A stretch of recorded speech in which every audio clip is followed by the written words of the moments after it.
Hello everybody, this is Johnny201 and welcome back to another snapshot video. Today 20w16a was released and this brought two new structures, a new block and a new music disc. That's right, a new music disc has been added to the game. This is called Pigstep.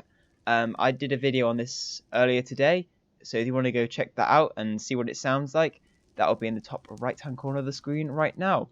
But without further ado, let's get into today's snapshot. Firstly, let's take a look at the new Bastion Remnants structure. This is a structure made out of blackstone and is full of piglins and hoglins. So these Bastion Remnants are made up of 4 different types of structure. I'm in one of them now. This is the treasure room. It's got a lava floor and normally contains quite a few gold blocks, as well as gilded blackstone. Now I can find an example for you of that. Oh, here we go. Over here you find these gilded blackstone blocks. Now these can drop gold nuggets. And as you can see, most of the structure is made of blackstone. Now, I said there was gold blocks at the bottom. There is also these chests as well. And these normally come with like gold loot, like these blocks of gold, and can also spawn these netherite tools and armor and stuff. So here I found a netherite sword with unbreaking 2. That's probably quite rare because I think it's much rarer to find them with enchantments. Also, just another thing to note about these loot chests, these can contain the piglin banner patterns and the disc I was talking about earlier. I just forgot to mention that earlier, which is why I don't have anything in my hands and why we're in a completely different location. But yeah, these are the ways you can get the banner pattern, so the piglin banner pattern, and the music disc, the Pigstep disc, in survival. These also sometimes contain these magma cube spawners, so potentially magma cube farms could become a thing in 1.16. And there's 3 other types of structures as well. There is the Hoglin stable, the housing units, and the treasure room. Now these are very, very big structures, these Bastion Remnants. As you can see, this is just one of the structures, the treasure room. So it will take me an age to find them all, so I'm gonna just let you discover them yourselves. There's also a strong possibility you can't really tell them apart because it's all pretty much exactly the same. It's all made of blackstone, but you can check them out for yourselves and go exploring in this snapshot. Just one final note on the Bastion Remnants. If you plan on looting these, you've got to beware that the piglins will actually aggro on you regardless of whether you're wearing gold armor. So if you were to destroy one of the gold blocks below, or if you were to steal something from the chest and a piglin saw you, they will aggro on you and attack you. So that's just something to be aware of.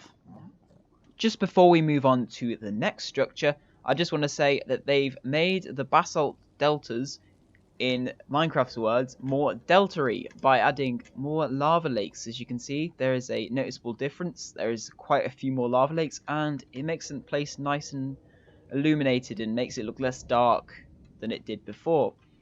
Just another note on the Basalt Delta, the Bastion Remnants don't generate here, but the Bastion Remnants will generate anywhere else. So in the Crimson Forest areas, they will generate there, but they won't generate in the Basalt Delta. As you can see behind me, this is the second structure to be added in this snapshot. These are the ruined portal structures, which can generate in the Nether and in the Overworld. I'll show you an example of one in the Overworld in just a second. But these essentially are half-built Nether portals. This one has been submerged in lava, I think. So if I was to just take out the lava, yeah, you can see there's like what would be a Nether portal. So if you were to fill in the obsidian there, then you'd have a Nether portal. Of course, you have to replace this crying obsidian. I'm not sure if they're going to make crying obsidian like a viable alternative for obsidian, but currently you have to replace them with obsidian. Now, these come with gold blocks around them, and they also come with a loot chest. Now, this contains some enchanted golden tools sometimes, and sometimes will contain golden armor. Golden apples, you can also get the enchanted golden apples. Often will contain these iron nuggets, sometimes obsidian, so to complete the rest of the portal sometimes. and some flint. I'm pretty sure there's lots more which you can discover for yourself by finding these. But essentially, it's kind of like a tutorial for how to make a nether portal, and it kind of teaches you a bit more about how to make them, so I think this is a good addition. As I said earlier, these can generate in the overworld too, and I found one here on the surface, which is quite lucky because these can actually generate underground as well, and also underwater. And as you can see, for the overworld, it's this netherrack style, like, surround. However, in the nether, of course, netherrack's already there, so there's a blackstone like kind of theme to it instead of these stone bricks. But as you can see, some more enchanted golden loot, some golden carrots this time, and also flint and steel. So as I said before, this is kind of a tutorial on how to make a nether portal. So as you can see, they've added the flint and steel there. This kind of gives you a push in the right direction. A new block has been added to the game. This is the chain. Now this is crafted in a crafting table by a iron nugget and an iron ingot and another iron nugget in this formation, and you get one chain. Now these can be used, of course, to like hang lanterns from. So if I just get a lantern, as you can see, you can hang a lantern from them, like so.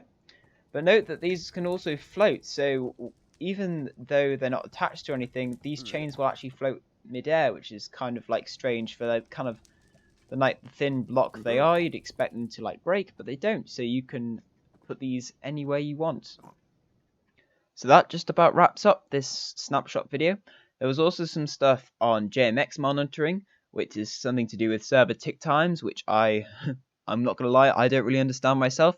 But if that's something that interests you, I'll have a full patch notes down in the description below. So as always, this has been Jono21, and I shall see you later.